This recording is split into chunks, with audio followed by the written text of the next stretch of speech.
Hello everybody, this is CS Pandit here and I welcome you all to the very first class. आज की हमारी पहली class है और हम बहुत ही बढ़िया तरीके से अपने बेसिक को कवर करने वाले हैं। और शुरुआत की जो अप्रॉक्सीमेटली मान के चलो आप 5 क्लास हैं, वो 5 जो क्लास हैं वो बेसिक्स हैं और वो हर कोई सीखेगा उस चीज़ को, क्योंकि वो सिखाए बिना मैं किसी भी चीज़ में आगे डाइवर्ट नहीं कर सकता। चाहे फाइनेंशियल प्लानिंग हो, चाहे ट्रेडिंग हो, चाहे स्टॉक हो, चाहे म्यूचुअल फंड हो, तो वो 5 क्लासेस सभी को करनी है। और वो इसलिए करनी है क्योंकि आपको पता लग जाएगा कौन सी चीज़ कितनी इंपॉर्टेंस रखती है। उसके बाद हम डिवाइड कर देंगे डिपेंडिंग अपॉन कोर्स कि किस चीज़ में हमें कितना एक्सटेंड में जाना है। जैसे ट्रेडिंग के अंदर फिर ऑप्शन ट्रेडिंग है, टेक्निकल एनालिसिस है, स्टॉक के अंदर और इन डेप्थ है, म्यूचुअल फंड में म्यूचुअल फंड का बहुत इन डेप्थ है, साथ में स्टॉक का भी है, कॉम्बो में कॉम्बो। इस तरीके से फाइनेंशियल प्लानिंग में फाइनेंशियल प्लानिंग, बिजनेस, पैसे कमाना, घुमाना, वो सब चीजें हम सीखने वाले हैं। तो आज हम बेसिक्स कवर करने वाले हैं चीजों को समझने के लिए। जो शुरुआत की 5 क्लासेस में मैं आपका बेस तैयार कर दूंगा कि हर कोई जो 0 लेवल पे भी है वो भी इतना सीख जाए कि मुझे पता है कि मुझे किस चीज में पैसा डालना है, ये मेन इंपॉर्टेंट चीज है, और किस चीज से पैसा निकालना है।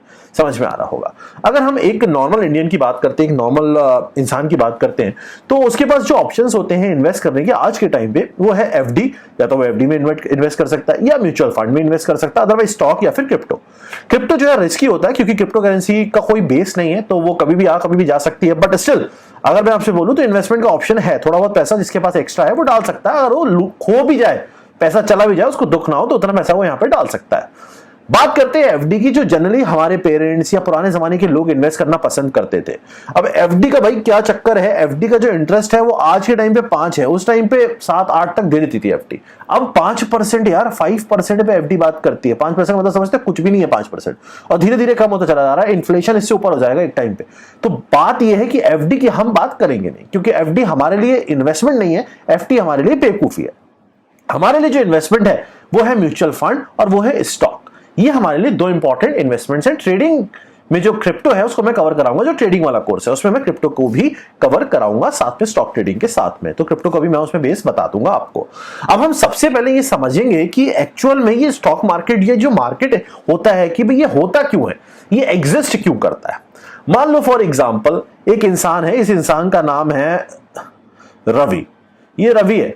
अब रवि का मन होता है कि भाई मेरे को 9 to 5 जॉब में मजा नहीं आ रहा है ना। 2 तरीके के इंसान होते हैं, एक इंसान होता है जॉब वाला, एक इंसान होता है बिजनेस वाला। दोनों कैटेगरी डिफरेंट होती है। एक इंसान होता है जॉब वाला, एक होता है एंटरप्रेन्योर या बिजनेस वाला। जो जॉब वाला इंसान है, ऐसे बहुत सारे लोग होते हैं, वो जॉब में सेटिस्फाई रहते हैं, वो उनको अच्छा लगता है क्योंकि उसमें उनको जॉब सिक्योरिटी मिलती है, टेंशन फ्री काम होता है, सुबह जाओ शाम को लौट के जाओ। टेंशन फ्री तो नहीं कह सकते, बट कम से कम ये उनको नहीं लगता है कि यार मुझे कुछ करना पड़ रहा है इस तरीके से जिस चीज से मैं रोड पे भी आ सकता हूं, है ना। नौकरी करके कभी इंसान रोड पे तो नहीं आता, कुछ ना कुछ करता रहता है। बट बिजनेस में वही जाता है जिसको रिस्क लेने की आदत होती है, या जो रिस्क लेने का करेज रखता है। तो दोनों कैटेगरी ऑल टुगेदर, दोनों लोग डिफरेंट होते हैं। बट मैं हमेशा आपको बोलता हूं, चाहे आप जॉब कर रहे हो तब भी आपको बिजनेस कुछ ना कुछ साइड बाय साइड करते रहना चाहिए। भले ही आप जॉब मत छोड़ो इस डर से कि मेरा कुछ होगा नहीं, but business is very important. आपको अपना पैसा कम से कम 2 या 3 ऑप्शन से कमाना आना चाहिए।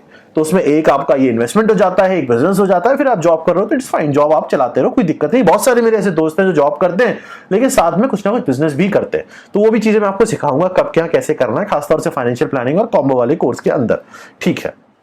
तो अब ये जो रवि है, इस रवि को हम मान के चलते हैं ये 9 to 5 पे काम करता था, बट इसका लग रहा है इसकी रोज डांट पड़ती थी, रोज ऑफिस जाता था। ये रवि है, इसको रोज डांट पड़ती थी, ये लेट हो जाता था कभी, है ना। कभी इसको लगता था यार मुझे आज मेरे को तबीयत खराब है, बट फिर भी इसको बुलाया जाता था। कभी इसको लगता था यार मुझे ऑफिस जाने का मन नहीं है, तब भी इसको ऑफिस जाना पड़ता। इसने कहा यार मैं ऑफिस नहीं जाऊंगा, मैं अपना काम शुरू करूंगा, भले ही मैं दुकान लगा लूं, लेकिन मुझे मालिक बनना है। तो इसने कहा भाई मुझे मालिक बनना है, चाहे मैं दुकान का मालिक बन जाऊं, बट बनूंगा मैं मालिक। मैं किसी के अंडर काम नहीं कर सकता। अलग अलग आदमी की कैटेगरी होती है, अलग अलग आदमी अलग हिसाब से अपनी चीजें डिसाइड करता है। तो इसने कहा अब मुझे चाहिए पैसा, कि बिजनेस करने के लिए पैसा चाहिए, और मेरे पास पैसा है नहीं क्योंकि मेरी सैलरी थी मान लो 30,000 रुपए। तो 30,000 रुपए के साथ, बहुत ध्यान से समझना, फालतू बातें नहीं है कि आप सोचो सर फालतू बातें क्यों कर रहे हो बेटा के, ये फालतू बात नहीं है, ये वो बात है जो आप कर रहे हो लाइफ में और आप करोगे आगे। तो उस चीज को मैं थोड़ा सा सही डायरेक्शन में लेके जाऊंगा आपको समझाने के लिए। अब इसने कहा मुझे चाहिए पैसा, अब इसको बिजनेस स्टार्ट करने के लिए पैसा चाहिए। अब पैसा कहां से ले सकता है, या तो अपने पेरेंट्स से लेगा। इसने कहा नहीं, मैं पेरेंट्स से पैसा नहीं लूंगा। या अपने फ्रेंड से उधार लेगा। इसने कहा नहीं, दोस्तों से भी उधार नहीं लूंगा, ना वो देंगे, वो और गरीब है मुझसे भी ज्यादा, दोस्त हमारे हमसे भी गरीब होते हैं। उसके बाद इसने कहा अब मेरे पास क्या ऑप्शन बचता है। इसने कहा मैं बैंक के पास जाऊंगा, मैं बैंक से लोन लूंगा। तो ये क्या करेगा, ये बैंक के पास गया। जब ये बैंक के पास गया तो बैंक का क्या सिस्टम चलता है वो भी समझ लो आप। बैंक क्या करता है, बैंक का अगर आप सिस्टम समझो, बैंक भी तो बिजनेस ही कर रहा है ना। तो बैंक क्या करता है, बैंक किसी को लोन देता है। मान लो इसने रवि को लोन दिया, अभी दिया नहीं है, बैंक लोन देने से पहले बहुत कुछ करता है। अगर बैंक रवि को लोन देता है तो रवि से वो जो वापस ही लेगा उसमें कोई ना कोई इंटरेस्ट चार्ज करेगा। मान लो उसने रवि से चार्ज कर दिया कि भाई तू ऐसा है, तू 10% मुझे रेट ऑफ इंटरेस्ट पे मैं लोन ले जा, है ना। तो रवि कहेगा ठीक है, तो रवि को 10% यहां पे बैंक को देना पड़ रहा है। पर ये बैंक जो रवि को पैसा दे रहा है, ये इसके पास कहां से आ रहा है, इसके पास वहां से आ रहा है जो ये 9 to 5 वाले बहुत सारे लोग थे ना, जो 9 to 5 से बिजनेस में नहीं आना चाहता। रवि तो बिजनेस में आना चाहता है। ऐसे 9 to 5 वाले बहुत सारे लोग होते हैं जो बैंक में एफडी कराते हैं, ऐसे बहुत सारे 9 to 5 वाले होते हैं। तो ऐसे बहुत सारे बिजनेस वाले तो बहुत कम होते हैं ना, ज्यादातर तो जॉब वाले इंडिया के अंदर या कहीं भी। तो ये जो 9 to 5 वाले हैं, इन्होंने एफडी करी बैंक में। बैंक ने क्या किया, तुम हमारे पास एफडी कर रहे हो बेटा, 5% ले जाओ प्रसाद, और मैं यहां पे पूरा भंडारा लूंगा इससे 10% का। मतलब इसने जो पैसा बैंक ने इनसे उठाया वो बैंक ने रवि को दे दिया, रवि से 10% लिया और इन्हें 5% वापस कर दिया। ऐसे रवि जैसे भी और बिजनेसमैन भी होंगे, उनको बैंक पैसा देगा, सबसे 10% लेगा, इन्हें 5%। मतलब बैंक या बैठे बैठे अपना पैसा खा रहा है, बिना कुछ करे पैसा ला रहा है, बैंक अपना अर्न कर रहा है। समझ में आ रहा है। तो इसका मतलब यहां पे है, ये जो 9 to 5 वाले हैं, ये यहाँ पे पैसा जमा करते हैं, यहाँ पे एफडी करते हैं और ये 5% उठाते हैं। ऑन द अदर हैंड ये बिजनेस वाले को देके यहां से बैंक 10% उठाता है। तो बैंक अपना बिजनेस कुछ इस तरीके से चला रहा होता है और कंटिन्यूअसली पैसा कमा रहा होता है। लेकिन फिर वही बात है, अगर बैंक ने यार रवि को 10% पे दे दिया, रवि ने कहा ठीक है, 1 साल पेमेंट किया, रवि भाग गया। अगर रवि भाग गया तो इन लोगों को पैसा कौन वापस करेगा। यार रवि जैसे ऐसे और बिजनेसमैन है जिनको बैंक ने उधार दे रखा है और बैंक ने पहले से किसी से उधार ले रखा है, इसको 5% पे बैंक वापस कर रहा है एज एफडी, है ना। बैंक ने एफडी की तो उधारी तो ले रखा, तुमसे जमा कर रखा, तुम्हें वापस कर रहा 5% के साथ पैसा, क्योंकि तुमने उनका पैसा जमा किया है।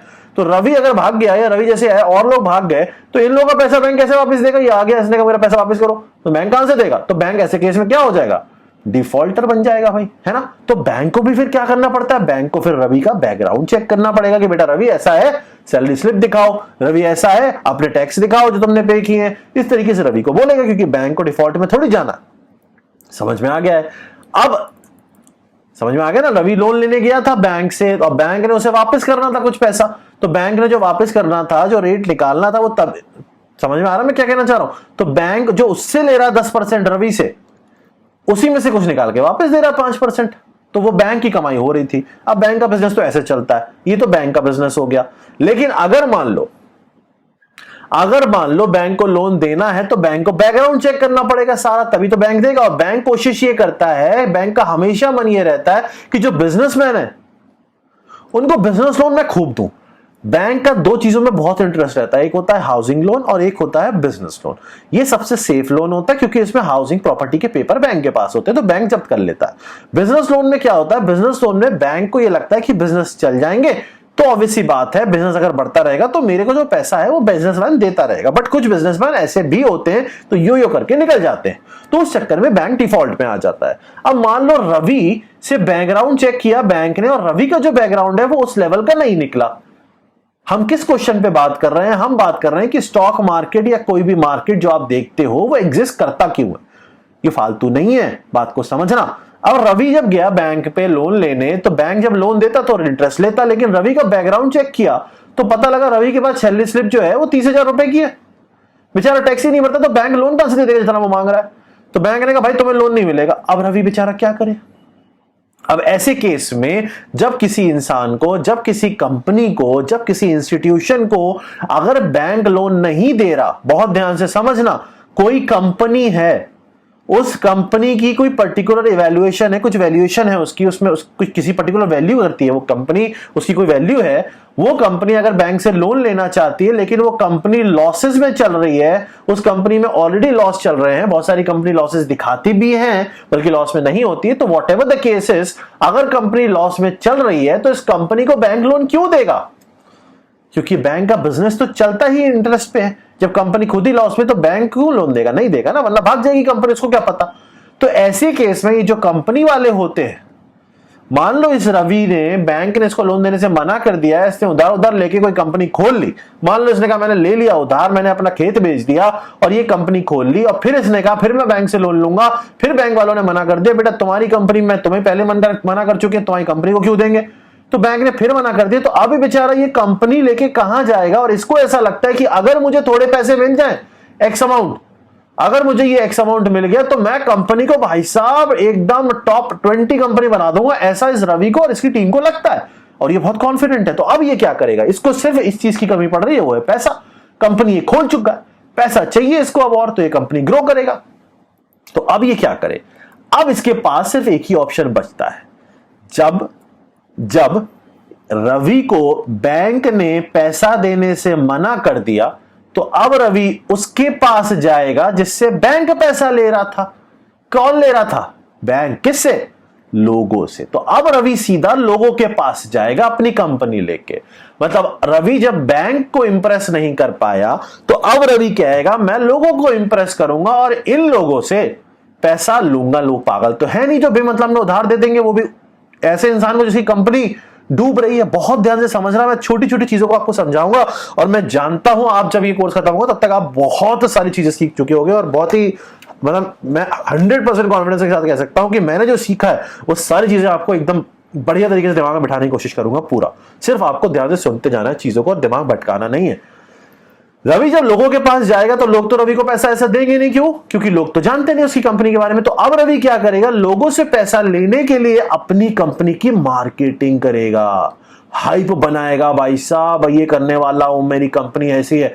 अब रवि के बाद जो भी कुछ बचा कुचा था ना, वो सारा पैसा वो मार्केटिंग में डाल देगा और घटिया लॉस पे आ जाएगा उसकी कंपनी। लेकिन उस मार्केटिंग से क्या होगा, उसकी कंपनी की हाइप बन जाएगी और हाइप लोगों को दिखती है। आज के टाइम पे बहुत सारी स्टार्टअप्स है, मैं नाम नहीं लूंगा वरना सब टेंशन में आ जाएंगे। बहुत सारी स्टार्टअप्स है जो सिर्फ और सिर्फ हाइप पे टिकी हैं, अंदर कुछ नहीं है। इतना इन्वेस्टमेंट ले रहे हैं कि 1 रुपए अर्न करने के लिए 10 रुपए खर्च करना पड़ रहा है। लॉस का लेवल देखो, वैल्यूएशन देखोगे तो मिलियंस में जाएगी, बिलियंस में जाएगी, बट वो वैल्यूएशन है। समझ में आ रहा है। तो वो क्या है, क्या होता है, सब मैं आगे बताऊंगा आपको कैसे इवैल्यूएट करते हैं वो सारी चीजों को। कंपनी की जो मेन वैल्यू होती है कहां से आती है वो फाइनेंशियल वाले में सब कुछ हम देखेंगे। बट अभी हमारा काम ये है कि रवि को बैंक से पैसा नहीं मिला तो लोगों से पैसा लेना है। ठीक है, ये वो लोग हैं जो बैंक में एफडी कर रहे थे, 5% ले रहे थे, है ना। कनेक्ट करके चलना सब A to Z, पहली क्लास से आखिरी क्लास तक सब कनेक्टिंग रहेगी। कहानी बना के पूरा चिपका दूंगा दिमाग में, जैसे मैं बाकी सब्जेक्ट पढ़ाता हूं सबको। अब रवि ने कहा मैं इन लोगों से कहूंगा कि मेरी कंपनी बहुत शानदार है, मेरी कंपनी ये है, और इन लोगों को बिलीव कराऊंगा कि मेरी कंपनी में अगर ये पैसा डालते हैं तो मैं इनको 10-15% इंटरेस्ट दे जाऊंगा। तो ये हो सकता है मेरी कंपनी में पैसा डाल दें। समझ में आ रहा है। और ये वो लोग हैं जो खुद बिजनेस स्टार्ट नहीं कर सकते, तो मैं इनको बताऊंगा कि तुम बिजनेस स्टार्ट मत करो, तुम थोड़ा सा पैसा मुझे देके मेरे पार्टनर बन जाओ, तुम थोड़ा सा पैसा देके मेरे पार्टनर बन जाओ। मान लो फॉर एग्जांपल, मैं आपको बता देता हूं अपने एग्जांपल से। मान लो मैं एक कंपनी ओपन करता हूं, कंस्ट्रक्शन कंपनी की स्टार्ट करता हूं। मैंने अभी कंस्ट्रक्शन कंपनी स्टार्ट करी है। मान लो उस कंस्ट्रक्शन कंपनी में मान लो फॉर एग्जांपल मेरा अभी 100% स्टेक है। ठीक है, वो 100% स्टेक है अभी मेरे पास, और मुझे लगता है कि बैंक, क्योंकि मैंने कंपनी नई अभी ओपन करी है, बैंक मुझे अभी लोन दे नहीं रहा, लेकिन मेरी कंपनी की हाइप अच्छी है, मेरी कंपनी की ग्रो करने की एबिलिटी बहुत अच्छी है। ठीक है, बहुत सारी चीजें होती है वो हम आगे समझेंगे। तो मैंने क्या किया, मैंने ये बोला मैं इस कंपनी का 90% तो अपने पास रखता हूं। इस कंपनी का पूरा 100% मेरे पास था। अब मैंने कहा मैं 90% तो अपने पास रखता हूं और जो 10% स्टेक है, कंपनी की जो 10% पार्टनरशिप है, वो मैं लोगों के पास फेंक देता हूं, वो स्टेक मैं लोगों को दे देता हूं। तो ऐसे केस में जहां पे बहुत ध्यान से सुनना, हमारा क्वेश्चन था ये जो मार्केट है ये एग्जिस्ट क्यों करता है, हम क्यों समझ रहे हैं, क्योंकि हमें पैसा बनाना है और हमें पैसा तभी बना पाएंगे जब हम ये समझ पाएंगे कि कंपनी बनने का, चलने का प्रोसेस क्या है। ये जो 100% मेरे पास थे, इसमें से 90% जो था, 90% जो था वो मैंने अपने पास रखा, 10% मैंने दे दिया। किसको, पब्लिक को। मैंने कहा पब्लिक मेरे पास इतने शेयर हैं, इतने लाख शेयर हैं, और उसकी जो परसेंटेज डाइल्यूट मैं कर रहा हूं, अब इसको बोलते हैं इक्विटी शेयर करना। जैसे मैंने मान लो एक फूड कंपनी थी 2 साल पहले, ठीक है, चाय की कंपनी थी, नाम नहीं बताऊंगा उसका भी, उसमें मैंने इन्वेस्ट किया, मैंने उसमें कुछ अमाउंट इन्वेस्ट किया, 60 लाख के आसपास मैंने इन्वेस्ट किया था। ठीक है, अच्छा ग्रो हो गया वो। 60 लाख रुपीस मैंने उनको दिए थे फंडिंग में, पहली सीरीज की। अब ये जो 60 लाख मैंने उनको दिया था, ये 60 लाख को मैंने उनको देते टाइम उनसे कॉन्ट्रैक्ट किया था कि आपकी जो 25% इक्विटी है वो मेरी है। मतलब उस कंपनी में 100% नहीं बचा, उस कंपनी ने 25% का पार्टनर मुझे बना लिया और उसके पास 75 बचा। अब जब भी कोई प्रॉफिट आएगा तो इसी रेशियो में डिवाइड होता जाएगा, प्लस मेरा ये अमाउंट ऑलरेडी उसमें इन्वेस्टेड है, तो सबसे पहले मैं ये अमाउंट निकालूंगा। उस कंपनी में जब भी कंपनी कोई लॉस में होती है ना और कंपनी डूबती है, तो जब वो कंपनी बिकती है, जब वो कंपनी एकदम खत्म हो जाती है और जब वो बिकती है ना, तो सबसे पहले जो इन्वेस्टर्स होते हैं वो अपना पैसा निकाल ले जाते हैं। सीसीडी, इसी वजह से सीसीडी के ओनर थे, उन्होंने सुसाइड तक कर लिया था कि इतना इन्वेस्टमेंट ले लिया कि बंदा इतना दब गया। इन्वेस्टमेंट लेना और सुनना बहुत अच्छा लगता है, फाउंडर जो होता है ना उससे जाके पूछो, वो बताएगा भी नहीं एक्चुअली, उसको खुद पता होता है वो अंदर से क्या झेल रहा है अगर वो इन्वेस्टमेंट ले चुका होता है। क्योंकि मैं इन्वेस्टमेंट करता हूं, मैं लेता नहीं इन्वेस्टमेंट, क्योंकि मेरे इन्वेस्टमेंट लेने के बाद पूरा सिनेरियो बदल जाएगा, तो मैं वो चाहता ही नहीं हूं। समझ में आ रहा मैं क्या कहना चाह रहा हूं? मैं ये बोलना चाह रहा हूं कि जब भी कभी कोई अपनी पार्टनरशिप किसी को देता है तो उसको बोलते हैं इक्विटी शेयर करना। तो यहां पे 10% जो इक्विटी का स्टेक था वो मैंने पब्लिक को दे दिया। अब ये जो 10% है जब पब्लिक को दोगे तो यहां पे एक नया वर्ड आता है, ये आप आजकल बहुत सुनने को मिल रहा है, और सच बताऊं तो आईपीओ की वजह से ही स्टॉक मार्केट बीच में 2 बार क्रैश हुआ है। क्यों? क्योंकि आईपीओ इतनी हाइप वाली कंपनीज होती हैं कि लोग अपना शेयर मार्केट का पैसा निकाल के आईपीओ में डाल देते हैं, तो शेयर मार्केट तो क्रैश होना ही है, ऑब्वियस सी बात है। सारा पैसा इधर से उधर, इधर से उधर, उधर से उधर हो रहा है, तो निकाला फिर इधर डाला, निकाला फिर उधर, तो मार्केट तो जाएगा ना डाउन एकदम से, तो एक आध दिन के लिए मार्केट इसलिए डाउन चला जाता है। तो यहाँ पे आईपीओ का मतलब होता है initial public offering. Initial public offering, नई कंपनीज जो होती हैं वो अपनी कुछ इक्विटी, बैंक से उन्हें लोन मिल नहीं हो रहा था, उन्हें पैसा चाहिए होता है, तो अपनी कुछ इक्विटी डाइल्यूट करके पब्लिक से पैसा उठाते हैं, और पब्लिक से पैसा उठाने के लिए पब्लिक को इंप्रेस करना पड़ता है। जोमेटो से बहुत लोग इंप्रेस थे और उन्होंने पैसा डाला, पेटीएम से बहुत लोग इंप्रेस है, उन्होंने पैसा डाला। जब भी आईपीओ दिया जाता है तो उसमें एक क्लॉज होता है, उसमें क्लॉज में क्लियरली लिखा होता है कि ये कंपनी हो सकता है आगे चल के ग्रो ना करे। लोग पढ़ते नहीं ना चीजें, बट लिखा होता है, ये क्लॉज है, ये लिखा जरूर होता है, हो सकता है ये कंपनी डूब जाए, ये तक लिखा होता है उसके अंदर जब आईपीओ जब दिया जाता है। तो वो छोड़ो, अदर बात भी आता है, उसको हम आगे देखेंगे, ठीक है। तो यहां पे अब मैं आपको बोलूं कि स्टॉक मार्केट एग्जिस्ट क्यों करता है, तो आप बोलोगे सर स्टॉक मार्केट एग्जिस्ट इसलिए करता है क्योंकि बिजनेस चलाने के लिए पैसा चाहिए होता है, और बिजनेस चलाने के लिए पैसा स्टॉक मार्केट से ही आ सकता है, क्योंकि बैंक हर बिजनेस को पैसा नहीं देगा, नहीं देगा। बीच में बहुत सारे बैंक डिफॉल्ट में इसीलिए चले गए, इतने बड़े बड़े बैंक, क्योंकि उन्होंने बड़ी बड़ी कंपनीज को लोन दे दिए, बड़े बड़े जगह इन्वेस्ट कर दिया, और वो लोन उनको वापस आया नहीं, प्रिंसिपल अमाउंट ही वापस नहीं आया। तो बैंक क्या करेगा भैया, प्रॉपर्टी जब्त करके कर क्या लेगा, बेच थोड़ी देगा, बिकती थोड़ी है। किसी की बिल्डिंग है, मान लो मैंने कल घर खरीदा, मान लो फॉर एग्जांपल, और लोन ले लिया मैंने 5 करोड़ रुपए का, तो बैंक तो मुझे 5 करोड़ दे देगा।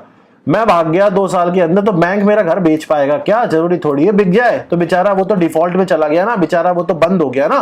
समझ में आ रहा मैं क्या कहना चाह रहा हूं? ठीक। तो यहां पे हम ये कह सकते हैं कि स्टॉक मार्केट इसलिए एग्जिस्ट करता है क्योंकि मार्केट से पैसा निकाल के बिजनेस चलाना होता है। इतना क्लियर हो गया, ठीक। मार्केट 2 तरीके के होते हैं, एक होता है प्राइमरी मार्केट, इसको बोलते हैं आईपीओ मार्केट। जब भी कभी कोई नई कंपनी अपना पब्लिक ऑफरिंग देती है तो वो प्राइमरी मार्केट में देती है। इस समय लोग अप्लाई कर सकते हैं कि हमें आईपीओ चाहिए, ठीक है, और वो अप्लाई कर सकते हैं, सर्टेन कोटेशन होता है, उस पैसे पे वो अप्लाई करते हैं। जरूरी नहीं है जितने लोगों ने अप्लाई किया है सबका नाम लिस्टिंग में आ जाए।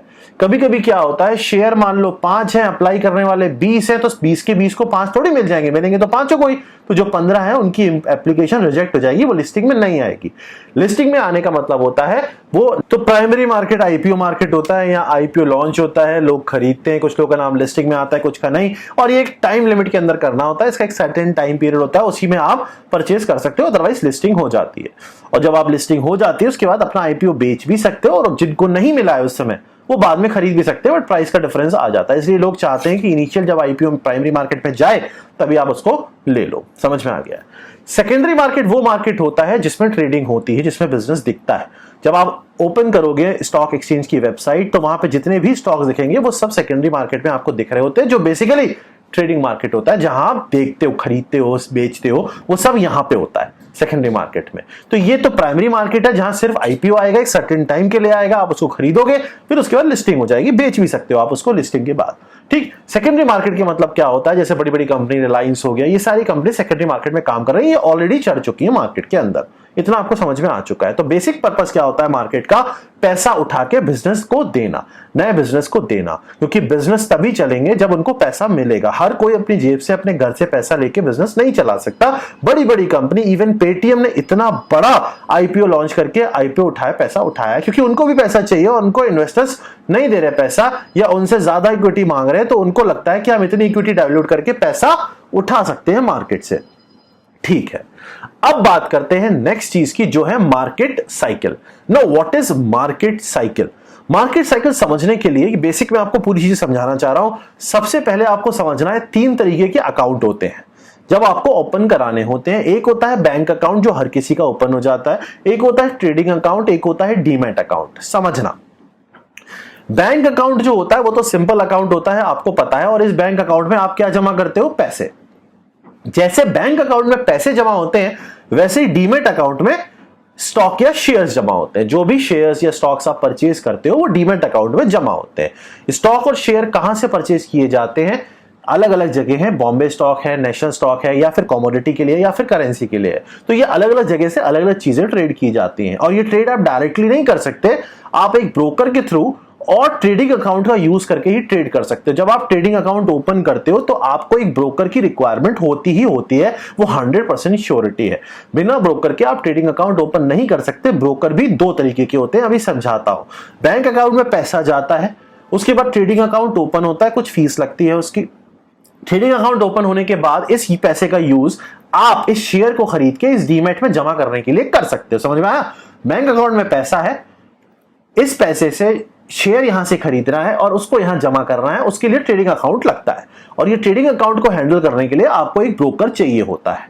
समझ में आ गया है? ये जो एक्सचेंज आपको दिख रहा है, ये अलग अलग एक्सचेंज होते हैं। इनके ट्रेड करने के टाइमिंग्स भी अलग अलग होते हैं कि भाई कब खरीदना है, कब परचेज। मैंने एक लास्ट वीडियो डाला था, उसमें एक बहुत 3-4 लोग जो बहुत ज्यादा कुछ होशियार बनते हैं लेकिन इतने होशियार होते नहीं है, मैंने उस पर ट्रेडिंग दिखाई थी अपनी। ठीक है, तो एक दिन ट्रेडिंग जो थी वो छुट्टी थी। ठीक है, तो एक 4-5 लोग बोलते हैं, उसके अंदर लोगों ने मेरे को कमेंट बताए थे, जो हमारी टीम के मेंबर जो देखते हैं, उन्होंने बोला सर वो कह रहा है छुट्टी वाले दिन आपने कैसे ट्रेड कर लिया। अगर आपको शायद कोई है ना, जब लोगों को पता नहीं होता है वो ज्यादा उछलते हैं, तो वो अच्छी चीज नहीं होती है। आप पहले इन्फॉर्मेशन लो, उसके बाद ही हमेशा इस चीज को ध्यान रखना लाइफ में।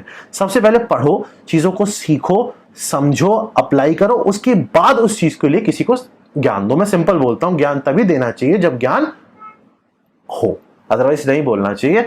यहां पे ये जो चीज थी, जो मैंने ट्रेड यहां पे किया था, कमोडिटी पे ट्रेड होता है। और कमोडिटी पे जो ट्रेड होता है वो पास्ट आवर में भी हो जाता है, वो शाम को भी होता है, वो रात तक चलता है कमोडिटी का ट्रेड।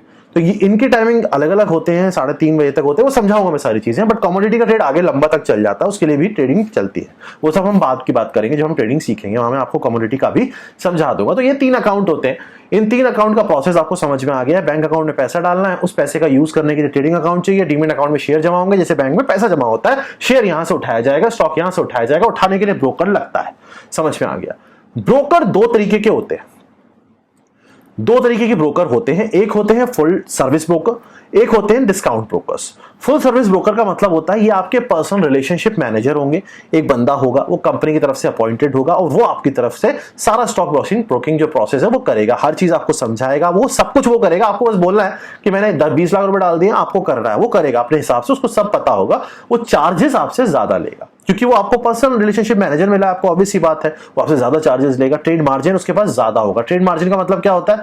अगर आपके पास 10,000 रुपए भी है ना और आप फुल सर्विस ब्रोकर से यूज करा रहे हैं, तो वो आपको 2 लाख तक का ट्रेड करा सकता है। बस आपके पास 10,000 रुपए है, लेकिन वो 2 लाख तक का ट्रेड करा सकता है। इतना मार्जिन है उसके पास। मतलब पैसा आपने 10,000 नहीं दिया उसको, लेकिन आप ट्रेड 2 लाख तक का कर रहे हो। ये पावर है उसके पास। किसके पास? Full service broker. जैसे फॉर एग्जांपल एंजल ब्रोकर्स हो गए, मोतीलाल हो गए, शेर खान, ये फुल सर्विस ब्रोकर्स हैं। इनके चार्जेस ज्यादा होते हैं, लेकिन ट्रेड मार्जिन भी ज्यादा होता है कि कम पैसे के बाद भी आप ट्रेड कर सकते हो। तो ऐसा नहीं है ये पैसा आपने देना नहीं है, ये उधार ही होता है एक तरीके से। तो मैं कभी भी इस चीज को प्रेफर नहीं करता, जितना अमाउंट है ट्रेड उसी पे करो, ज्यादा की कोशिश मत करो। मैं मतलब मैं क्यों सर पे बोझ लेना, है ना। लेकिन मार्जिन इनके पास ज्यादा अवेलेबल होता है। दूसरे होते हैं डिस्काउंट ब्रोकर्स।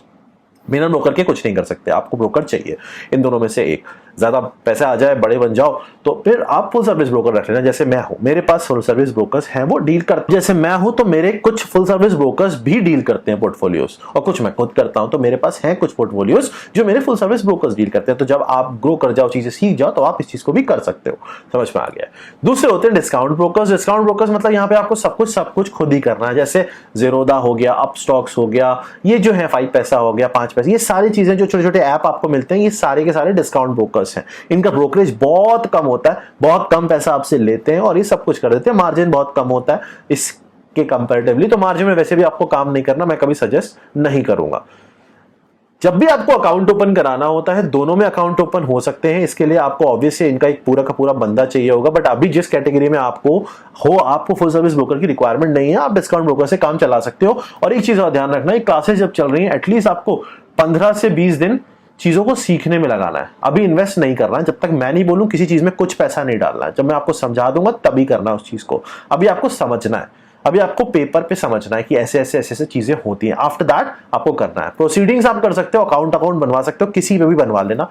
मैं कोई किसी का वो नहीं है मेरे पास कि भाई इसी से बनवा, आपका जो मन हो बनवा देना। फिर भी आप चाहो तो मैं सजेस्ट कर दूंगा कि इससे आप बनवा लो। जब भी आपको अकाउंट ओपन करना होता है तो आपके कुछ डॉक्यूमेंट्स लगते हैं, पैन कार्ड, आधार कार्ड, 6 मंथ बैंक स्टेटमेंट लगता है। अगर बैंक में कंटिन्यूअसली 6 महीने से पैसा आ ही नहीं रहा तो फिर आप नहीं बना सकते, अपने नाम से किसी और के नाम से बना सकते हो। कैंसिल्ड चेक चाहिए होता है, रिक्वायरमेंट होती है उसकी। कभी कभी ये लोग एक पिक्चर भी क्लिक करते हैं, कुछ ऐप पे आप जाओगे तो वो आप पिक्चर क्लिक करेंगे आपके आधार कार्ड के साथ, और बेसिक डिटेल्स, एड्रेस वगैरह चाहिए होता है। ये कुछ डॉक्यूमेंट्स हैं ये आपको चाहिए होते हैं। एक चीज हमेशा ध्यान रखना, नॉमिनी जरूर ऐड करना। जब भी आप कोई भी अकाउंट बनाओ, नॉमिनी बहुत जरूरी होता है। अदरवाइज खुदा ना खास्ता आपने ट्रेडिंग सीख ली, आपने पैसा डाल दिया और आपने पैसा कमा लिया और बाई चांस कुछ हो गया, देखो हर चीज के लिए प्रिपेयर रहना चाहिए। 1% भी कुछ हो गया, 0.1% भी मान लो कुछ हो गया, बुरा मत मानना। तो अगर आपका नॉमिनी ऐड नहीं, जितना भी पैसा है ना जो आप इन्वेस्ट कर चुके हो, वो वापस लाना बहुत मुश्किल पड़ जाएगा आपकी फैमिली के लिए, बहुत लंबा प्रोसेस होता है। तो नॉमिनी जरूर ऐड करना है, ऑलवेज रिमेंबर दैट। इस चीज को हमेशा ध्यान रखना, कोई बताएगा नहीं आपको, ये मैं बता रहा हूं कि मैं पर्सनली चीजें करता हूं। अकाउंट ओपनिंग चार्जेस ये लोग लेते हैं, जिसमें 500 से, कभी कभी लोग 0 भी लेते हैं, फ्री भी होता है, कुछ 500 भी लेते हैं। उसके बाद मेंटेनेंस चार्जेस लेते हैं साल के 500 से 1300-1400 के आसपास। कुछ जगह लाइफ टाइम मेंटेनेंस फ्री का भी ऑप्शन होता है कि वन टाइम 2000 रुपए दे दो, जिंदगी भर फ्री अकाउंट यूज करो, ऐसे भी होता है। तो वो आप देख सकते हो अपने हिसाब से। तो ये कुछ चार्जेस हैं जिसमें ये चार्जेस आपके यूज होते हैं। उसके बाद ये अपनी ब्रोकरेज लेते हैं, इनकी ब्रोकरेज बहुत कम है डिस्काउंट ब्रोकर्स की, तो आपको टेंशन नहीं। इसके अलावा कुछ गवर्नमेंट टैक्स होते हैं, जैसे security transaction tax, exchange charges of BSE और एनएसई, बॉम्बे स्टॉक एक्सचेंज और नेशनल स्टॉक एक्सचेंज के, तो वो बहुत कम होते हैं। अगर आप स्टॉक पे जा रहे हो तो छोटा मोटा तो आपको अमाउंट ऑब्वियसली बात है, क्योंकि आप प्रॉफिट में उस चीज को निकाल लोगे, इतनी टेंशन नहीं लेनी चाहिए। इस चीज का ध्यान रखना। आप ये मत सोचना कि इतना पैसा ले जाएंगे कि आपका पैसा कम हो जाएगा, इसकी टेंशन मत लेना। अगर आप चीजों को सीख के जा रहे हो तो आप कभी लॉस नहीं होगे ना। मैं जिस चीज को समझा रहा हूं, मैं लॉस आपको इतना समझा दूंगा, लॉस आपका होगा नहीं। इस चीज को ध्यान रखना है। आज जो हमने पढ़ा, आज हमने कुछ बेसिक चीजें समझी हैं। हमने अकाउंट कैसे ओपन करना है, हमारे पास ब्रोकर्स हमें चाहिए होते हैं, क्योंकि ब्रोकर्स ही हमारे को शेयर डीमैट अकाउंट में जमा करने की हेल्प कराते हैं। हमें अकाउंट खोलना होता है, ट्रेडिंग अकाउंट, डीमैट अकाउंट, ये ऑब्वियस सी बात है, किसी भी ब्रोकर के थ्रू हम खोल सकते हैं, चाहे वो फुल सर्विस ब्रोकर हो, चाहे वो डिस्काउंट ब्रोकर हो। अपने आप जाके बैंक में नहीं खोल सकते, कुछ लोगों को कंफ्यूजन होता है। बैंक अकाउंट में पैसा जमा करोगे, डीमैट अकाउंट में आप शेयर जमा करोगे जो आप यहाँ से खरीदोगे। इन हर जगह जितने भी मार्केट है यहाँ के, इनके सबके टाइमिंग्स अलग अलग होते हैं, सब टाइम के हिसाब से चलते हैं। कमोडिटी रात तक चलता है, हर कोई अलग अलग तरीके से काम करता है। जब आईपीओ लिस्ट होता है, किसी को मार्केट से पैसा उठाना होता है, ये मेन रीजन होता है, बिजनेस रन ही इसी बेस पे कर रहे हैं, क्योंकि उनको पैसा चाहिए और वो पैसा मार्केट से उठाते हैं, तो वो अपने आप को अपनी पब्लिक ऑफरिंग देते हैं। सेबी के अंडर में, सेबी के अंदर में एक ऑर्गेनाइजेशन है, उसके अंडर में ये सारी चीजें होती हैं, जिससे कोई भी घपला ना हो। मैं कुछ घपले भी आपको समझाऊंगा जो लोगों ने किए हैं, लूपहोल्स निकाल के। उसमें हम बड़े बड़े स्कैम भी देख लेंगे जो इंपॉर्टेंट है, करने के लिए नहीं, समझने के लिए। सेकेंडरी मार्केट वो होता है जहां पे ट्रेडिंग होती है, जो आपको दिखता है। आप एनएसई की वेबसाइट खोलोगे, आपको वो मेन जो वेबसाइट दिखेगी जहां पे ट्रेडिंग हो रही है, वो सारी की सारी सेकेंडरी है। पैसा उठाने के लिए लोग अपना स्टेक डाइल्यूट करते हैं, अपनी एक समझ लो एक पर्टिकुलर कंपनी का पार्ट डाइल्यूट करते हैं। किसी ने 10% डाइल्यूट किया तो 10% का मालिक अब कंपनी बन जाएगा। तो बेसिकली इसलिए इसको शेयर बोलते हैं कि आपने उस कंपनी का कुछ पार्ट ले लिया, चाहे वो म्यूचुअल फंड के थ्रू लो, चाहे कैसे भी। म्यूचुअल फंड और छोटा पार्ट होता है, उसकी भी हम बात कर लेंगे आगे चल के। वो लोग करते हैं जो बैंक से दूर रहना चाहते हैं। और मैंने आपको रवि का एग्जांपल बताया था, रवि 9 to 5 पे था, उसको बिजनेस करना था, उसने पैसा उठाना था, तो उसने ये चीजों को प्रोसेस किया। बैंक सारा बैकग्राउंड चेक करके ही लोन देता है, क्योंकि बैंक अगर लोन देगा और आप भाग गए तो बैंक धीरे धीरे डिफॉल्ट में आ जाएगा और बैंक की हालत खराब हो जाएगी, जो कि आपने पिछले कुछ टाइम में देखी है। तो बैंक बहुत स्ट्रिक्ट हो गया है, समझ में आ रहा है? ठीक है, स्टॉक मार्केट एग्जिस्ट क्यों करता है आपको समझ में आ गया है। इतना तो ये हमारी आज की क्लास 1 थी। इस चीज को ध्यान से समझना, धीरे धीरे वन बाय वन चीजों को लेके चलेंगे, क्योंकि हमारे पास बहुत सारे लोग ऐसे हैं जो कुछ भी नहीं जानते हैं।